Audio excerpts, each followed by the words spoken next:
car that makes you look ugly in it. Tonight, Top Gear Season 20 at 9:35 on Pearl.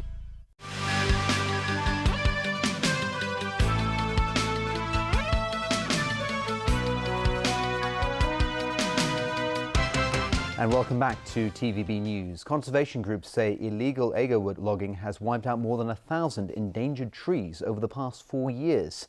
They slam the government's approach to the problem as ineffective and demand tougher legislation. Jada Silva with the story. A popular destination for nature lovers, the Tai Po Khao Nature Reserve is becoming the place of choice for a different crowd, illegal loggers. And judging from the opinions of those who usually go hiking there, the problem is becoming increasingly serious. This hiker estimates that 50 trees along this path, plus 60 others in Lukang and Bright's Pool, have become victims of illegal logging. She added that she has filed complaints with the Agriculture, Fisheries and Conservation Department, but added that the department usually limits itself to referring the issue to the police. In their rush for agarwood, a valuable and fragrant type of wood, illegal loggers have mainly targeted Aquilaria sinensis trees in the new territories Lantau Island and Lama Island. Commonly known as the incense tree, this species is listed as a Category 2 protected wild plant in the mainland, which cannot be illegally traded. In Hong Kong, logging these trees is a criminal offence. Conservationists told lawmakers today that in the past 4 years, more than 1,000 such trees, some of them centuries old, have been chopped down. They believe measures adopted by environmental and law enforcement departments in Hong Kong have proven ineffective, and they are calling for stricter legislation. Ho Pui Han, chairwoman of the Association for Tai O Environment and Development, says villagers on Lama Island have taken matters into their own hands and taken turns as they stand guard by the trees. She claims police and other official bodies do not attach importance to the conservation of the Aquilaria tree, a species of great historical, cultural and economic importance for Hong Kong. Ho says she's trying to meet with the Secretary for the Environment to draw attention to the problem. Jada Silva, TVB News. The government has given the green light for the construction of a giant Ferris wheel along the central harbourfront. The new landmark is expected to be completed as early as September this year. Rachel Lowe with details. A new Hong Kong landmark is set to open as early as this fall. The proposed 20-story high observation wheel will be located on a plot of land in front of Central Piers 9 and 10. The site is approximately 9,600 square meters.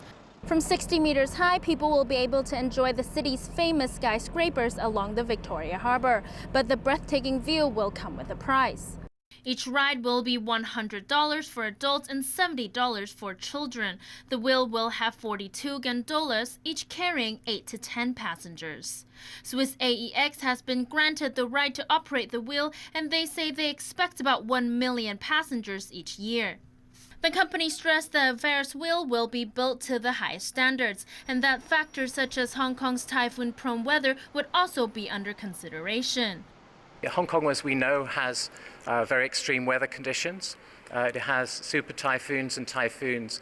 What we've done is we've specifically gone to a Dutch company that builds big wheels, but also they build offshore structures, they build oil rigs. The standards that we have to achieve, we'll work with the Electrical and Mechanical Services Department in Hong Kong, and also global standards. Also today, the Harbourfront Commission expressed hope the government would develop the area around the Ferris wheel to enhance the experience for potential visitors. Rachel Ling, TVB News. The High Court today rejected 2 legislators' appeal against their convictions for unlawful assembly in connection with a July 1st protest march 3 years ago. But the judge overturned the suspended jail sentences passed on Albert Chan and Wong Yuk Man by a lower court and fined them $4,800 each instead. Vicky Kung has more details. Legislators Albert Chan and Wong Yuk Man appealed against their convictions for unlawful assembly. The High Court rejected their appeal, but Mr. Justice Derek Pang overturned suspended jail sentences handed down by Eastern Court Magistrate Joseph To last year. Instead, the two were fined $4,800 each. The High Court judge ruled that the original sentences were too harsh and noted that both Chan and Wong had no previous convictions for unlawful assembly. Mr. Justice Pang also said the magistrate had overemphasized the actual danger posed by the illegal protests involved. He dismissed a charge against Chan for organizing illegal protests, but upheld the magistrate's other rulings. I'm not happy, but I am,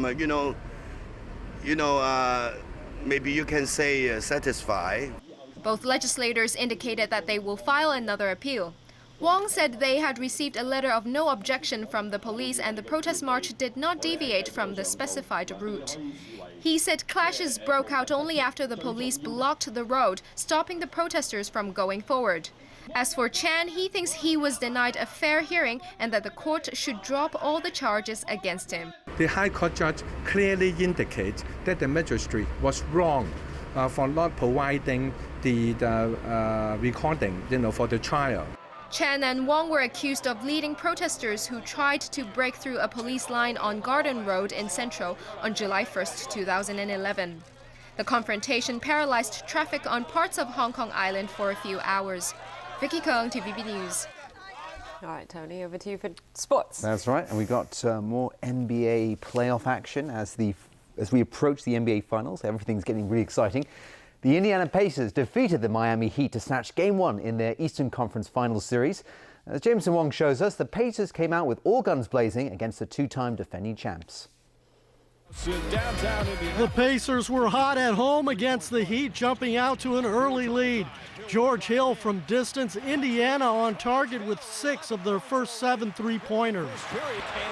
LeBron James kept his team in at 2 of his 25 points. He also had 10 boards. Pacers led by 10 at the break. Center Roy Hibbert apparently over his late season early playoff funk. He had 19 and 9.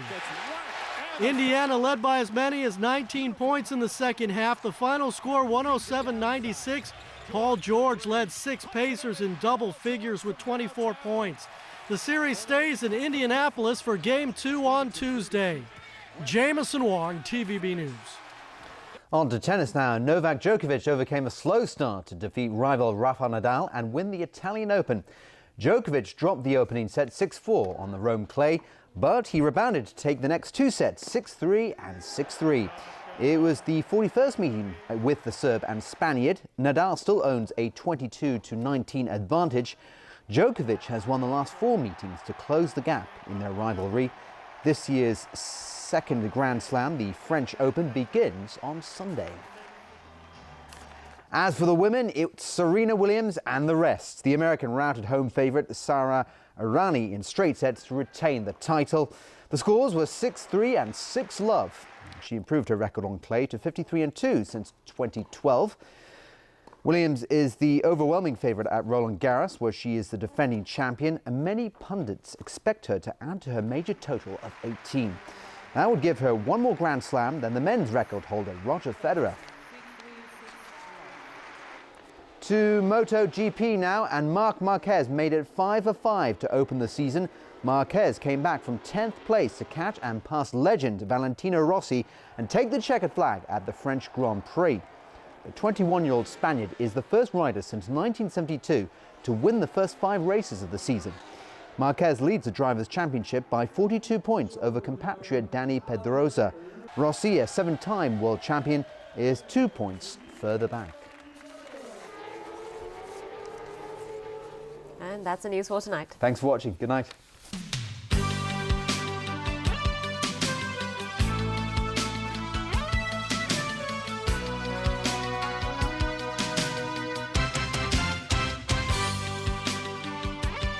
You're not welcome here. Yeah? Is that why you had my son hustle me down the road? You are not welcome here. We got this, Kelly. No, you don't. A victim of a fight that wasn't his. You were off duty until further notice. I didn't mean for any of this to happen. Wednesday, Chicago Fire at 10:40 on Pearl. 咦？我試到無啦啦都喺度插花嘅。點解要俾黃牌啊？唔係黃牌，係莫釘我。個草地又爛又多水氹，梗係失準啦。一貼一噴，啲蚊即刻彈開啊！莫釘我，耶！ With the discovery of oil, money has flowed into the Arabian region, bringing changes in human behavior with knock-on effects for animals. But what happens when the area runs out of oil and water? Tuesday, Wild Arabia, the last episode, at 9:30 on Pearl Spectacular. Sun Life Financial presents The Weather Report is brought to you by Sun Life Financial.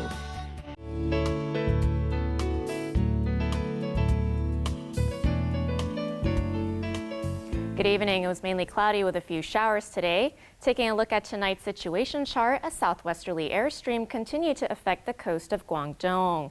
And up to 5 p.m., today's temperatures range from 28 to 32 degrees, and the current temperature is now standing at 29 degrees Celsius. A trace of rain has been recorded since midnight, and the thunderstorm warning is now in force. So, Freddie, how's the weather tomorrow?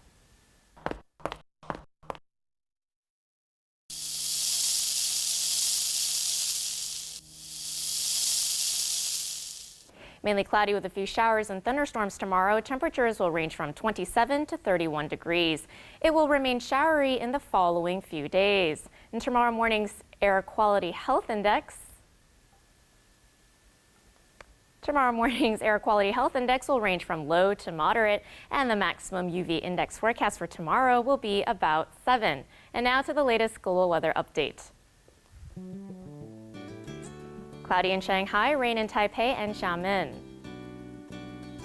Thunderstorms in Guangzhou, showers in Macau and Chengdu.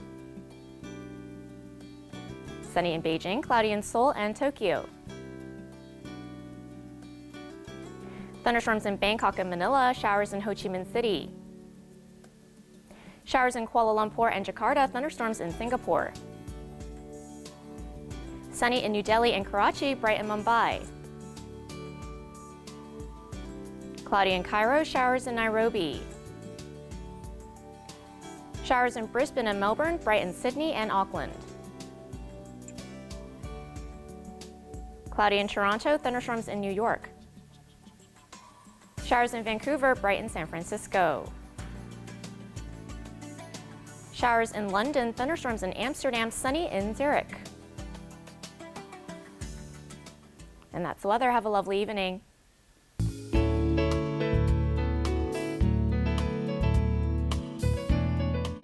It was brought to you by Sun Life Financial. Life's brighter under the sun. Vultures just launched an all-out manhunt, which means the Founder's hunting us. You still haven't told me the plan. I need John. Now the only way to free ourselves from our past is for you to kill the Founder. John, it's your destiny. What if I had a way to end this war? I'd be for it. What if it meant killing someone? It means our freedom. Ready for this? Are you? Well, seeing as this is my first suicide mission, nope. The Tomorrow People, Tuesday night at 10:40 on Pearl. Istanbul spins Connor's head. Even if you go to police, you cannot say anything. If you're not paying, they kick you. You'll be in trouble. Exactly. You have to pay. Perfect scam. Exactly. Wednesday, Scam City at 9:30 on Pearl. From alleyways and boulevards to the busy streets and markets around the world, follow Ishai Golan on his culinary journey. Explore the country's history and culture through their unique dishes. Thursday, street food around the world at 8 on Pearl.